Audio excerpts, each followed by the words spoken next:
Wastewater Treatment Center and Missouri Southern could be on the cutting edge of medical technology thanks to 3D printing. KOAM News at 10. Next. Now at 10, after 70 years and 88 upgrades, Pittsburgh's wastewater treatment plant is finally getting a complete overhaul. What it means for local businesses looking to expand. Plus, it's National Small Business Week. I spoke to several business owners who says they would not be alive without the help of the community. I'm Lonnie Walton in Pittsburgh. I'll have that story coming up. And volunteers tee off for a cause benefiting two-legged and four-legged heroes. The 4 states' most watched news starts now.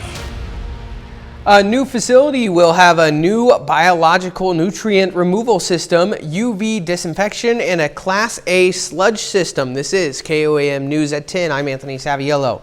The reason behind the update is the current facility is aged almost 70 years. That's the wastewater treatment facility in Pittsburgh. They want to meet new permit requirements from the state and increase volume capacity. Construction for the multi-million-dollar project will begin at the end of the month.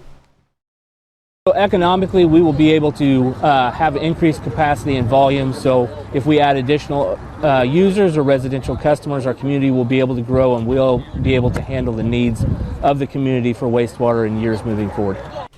The project will take about 2.5 years to complete.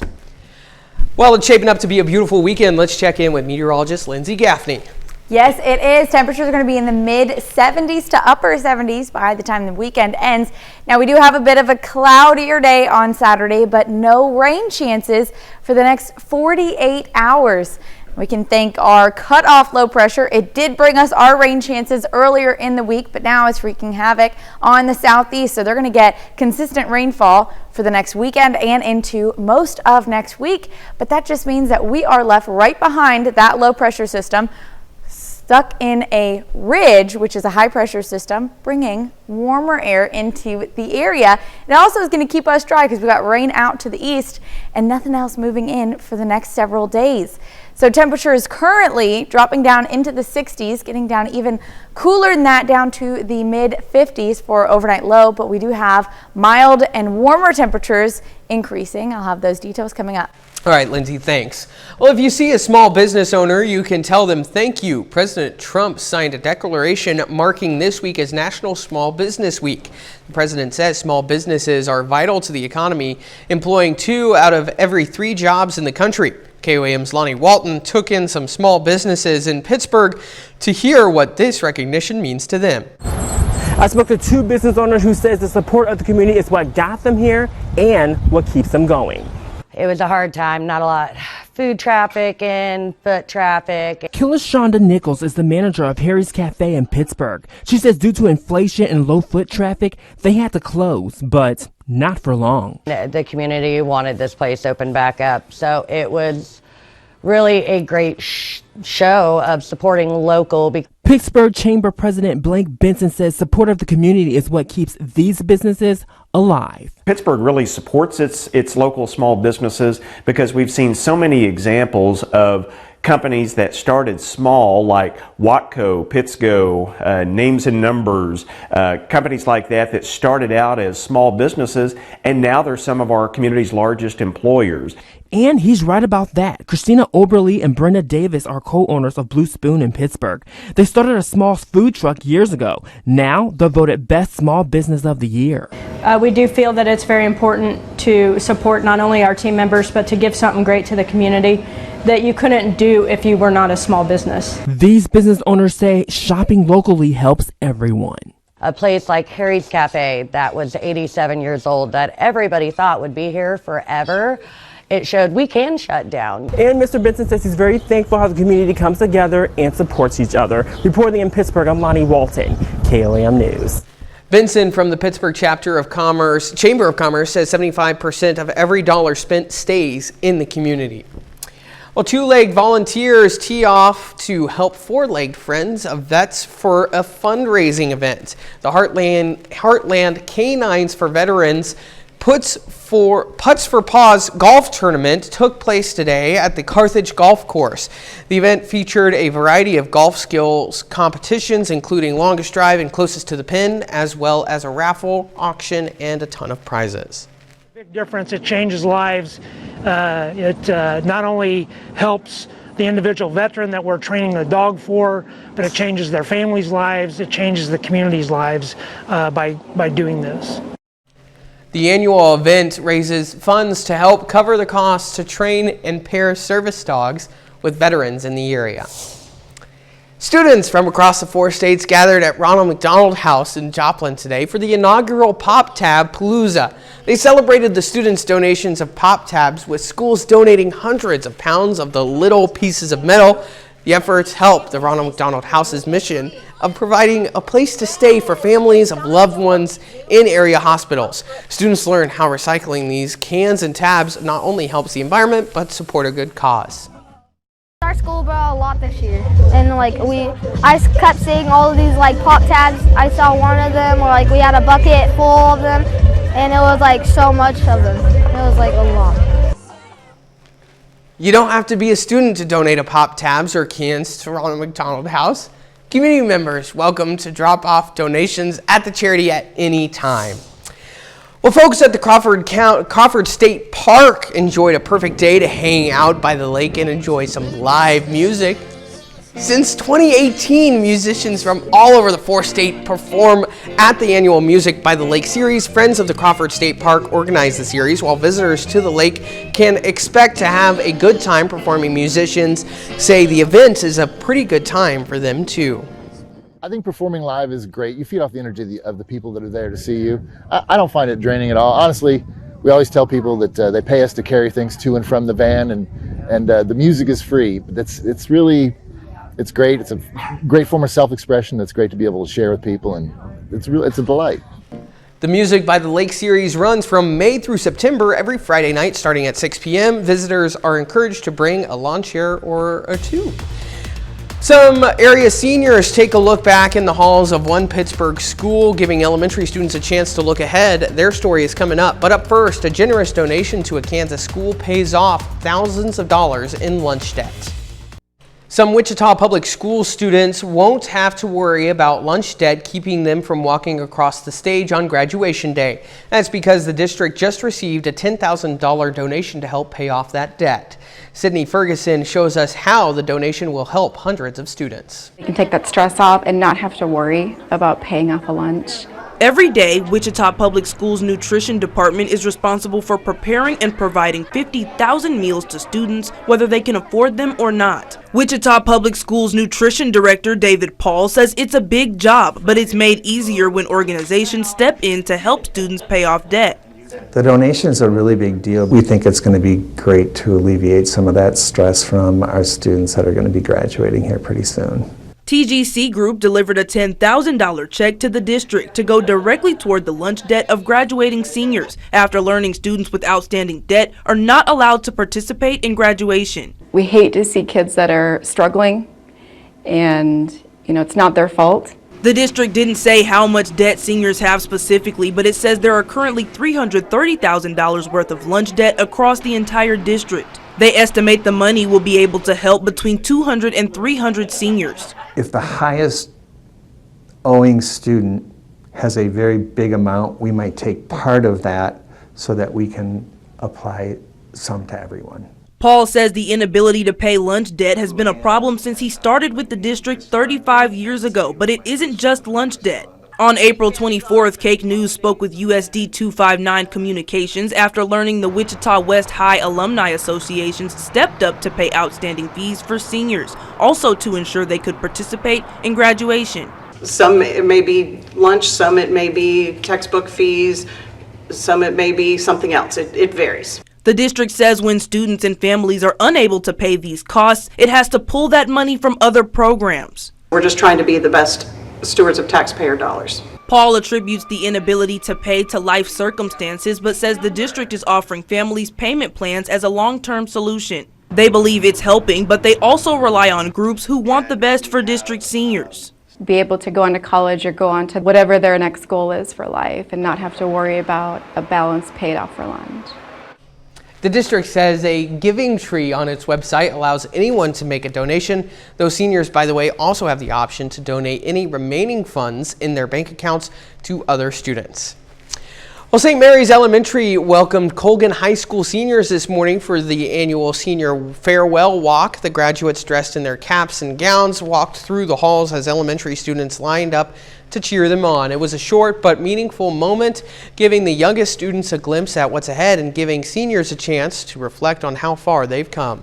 The younger students can just understand that whenever you have a goal like achieving your high school graduation and doing that successfully and with all the academic honors and athletic honors that you can receive, I hope that they make that a goal for themselves to try to be like the seniors that they saw walking through the halls today. St. Mary's was also celebrating Mother's Day, making it a double celebration filled with smiles, signs, and school spirit. Well, part of Neosho gets a festive fresh coat of paint. The annual painting of Senior Hill took place today.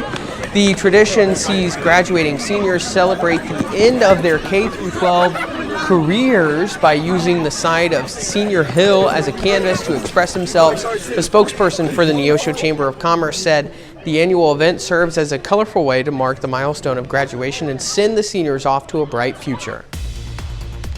A little later, kids of all ages braved the threat of slime to help raise money for the elementary school. And we have a great looking weekend, plus warmer temperatures in the forecast. I'll have those details right after this. Well, it has been a very great looking day, and we're heading into an even better looking weekend. Now, taking a look outside, 7th range line. We've got mostly clear skies right now, though clouds are going to start to move in, and we can thank our low pressure system that's cut off from the upper level flow out in the southeast. Now, it's just going to sit out there for the next several days, pinching us between this low pressure system and another low that's out in the west. So we're right in the middle of a ridge, which is a high pressure system that brings a lot of warm air into the area. Now, we do see some chances for clouds to push in tonight. You can see downtown Joplin from the Cornell Arts and Entertainment Complex. Winds are gusting about 15, maybe even pushing up to 20 miles per hour out of the northeast. Nothing too crazy. Temperatures dropping down to the low 50s, upper 40s. Now, it is still below average. We do have those increasing clouds and those light winds as well. So it is going to feel like a nice spring evening, mostly to partly cloudy skies throughout the day on Saturday. Temperatures do reach mid 70s, about 73, 74, maybe even up to 75 degrees on Saturday. Those clouds will keep us a bit cooler, but we don't have any rain chances throughout the next 24 to 48 hours. So what can we expect for the weekend?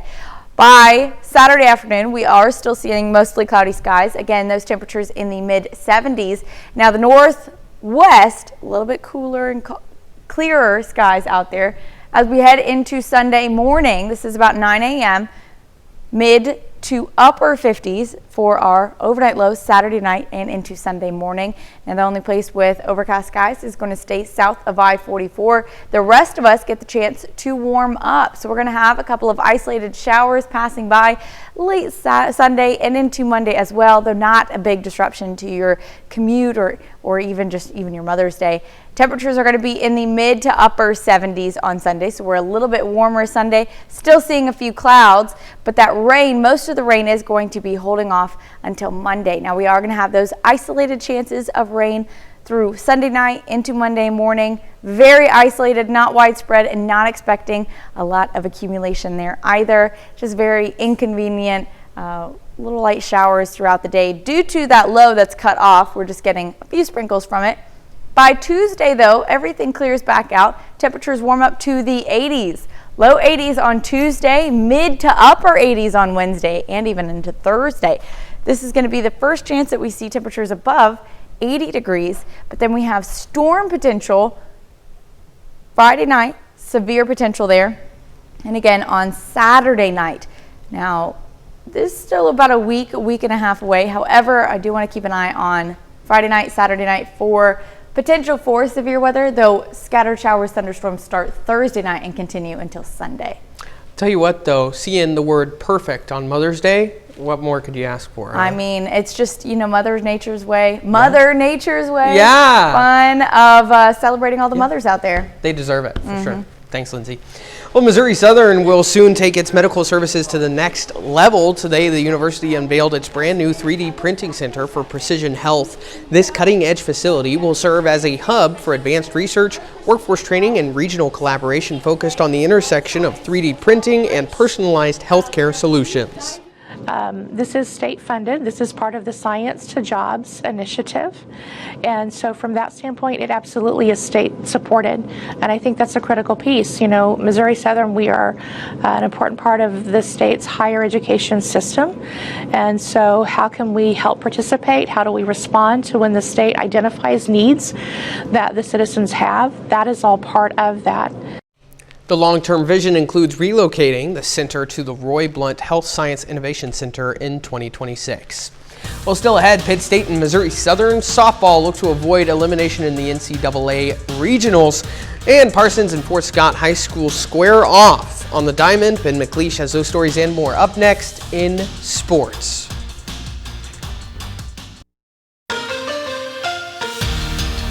Missouri Southern baseball finished the regular season in 8th place in the MIAA, but the Lions are one of the last 4 teams remaining in the conference tournament.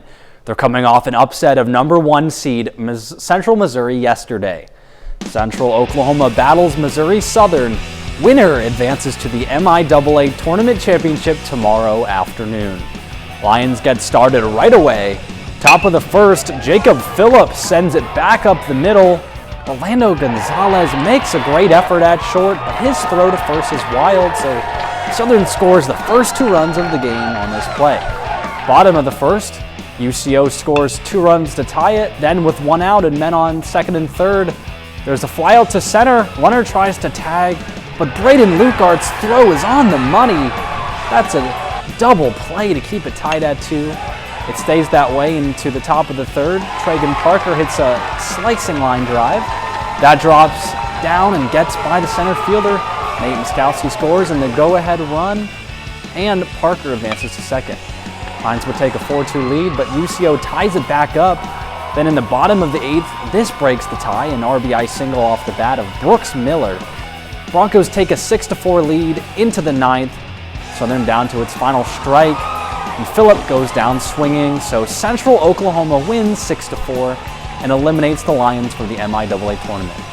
MSSU and Pitt State softball each lost their first NCAA tournament games yesterday.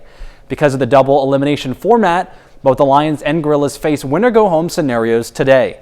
We'll start with Missouri Southern softball. The Lions keep their season alive, and in doing so, they end Harding's 2025 campaign.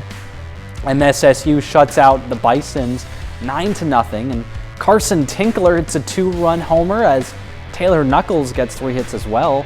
This sets up a battle between the Lions and the host team, Southern Arkansas, and the Lions shut out the Mule Riders 3-0 to end Southern Arkansas' season as well. Avery Tallman and Kiki Pickens combine for 7 scoreless innings, and MSSU lives to fight another day. Tomorrow, the Lions will have to beat Augustana twice to advance to Super Regionals. Over in Edmond, Oklahoma, Pittsburgh State softball's 2025 season comes to an end. The Gorillas fall to Minnesota State Mankato 5-1. Tough end of the year for PSU, who loses 5 of their last 6 games. But as a whole, definitely a successful season for the Gorillas. They finish with a record of 38-16, including 20-0 at home, all while under the direction of first-year head coach Josh Barnes. In Kansas high school baseball, Parsons squares off with Fort Scott. Bottom of the first, Tigers have a runner on third, and Colt Rogers dinks one over the first baseman's head. Fort Scott takes the 3-1 lead. We head to the second, 2 runners on. Lennox Vaughn ropes one to right field. 2 more runs score. It's now 5-1. Now the Tigers have 2 on again. Nathan Mintz drives one to the gap in left. It drops and 2 more runs are going to score. Fort Scott jumps to an 8-1 lead, and this inning just won't end. We're still in the second, now with bases loaded, and Cannon Brown takes this one deep to right. It's a ground rule double. 2 more runs for the Tigers, and Fort Scott inning ends there, but they score 5 more runs to take down the Vikings 16-1. Closing things out with pro basketball. The second round playoff series between the Thunder and Nuggets is tied at 1 game apiece. Tonight, that tie gets broken. And as we go live, the Thunder have the 55-49 lead in the final minutes of the second quarter.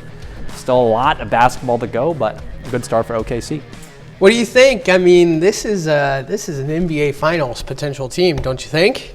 Yeah, it's always a surprise when, the 1 seed loses game 1 of the series at home, but they had a big bounce back win a couple nights ago, and if they can win this one away, that'll really set them up going forward in the series. We'll look forward to it. We'll be right back. Well, Carl Junction showed out in force for a run with a slimy twist. Hundreds of kids and their parents endured over 350 gallons of slime, all while the Carl Junction School raised money for their elementary classes. At school today, all the kids were asking, when's the slime run? They were so excited about it, and so my favorite part's just been seeing all the kids get excited to be here and ready to run. Of course, all those who attended had access to music and food trucks to go along with their slime. Shaping up to be a wonderful weekend if you're getting slimed while running. Yeah? Yes, it is going to be a great weekend. Temperatures in the mid-70s on Saturday, though a little cloudy, but Sunday, most of the clouds are clearing out. Temperatures reach upper 70s, perfect for Mother's Day. Looking forward to it. And a final sports note. Good thing we're going to have good weather this weekend. Crowder softball has the playoffs tomorrow. They played 2 games, and if it's not decided on Saturday, they'll have the final game on Sunday. All right. Well, that's our time for now. All 3 of us will be right back here tomorrow. Join us then. Have a great day.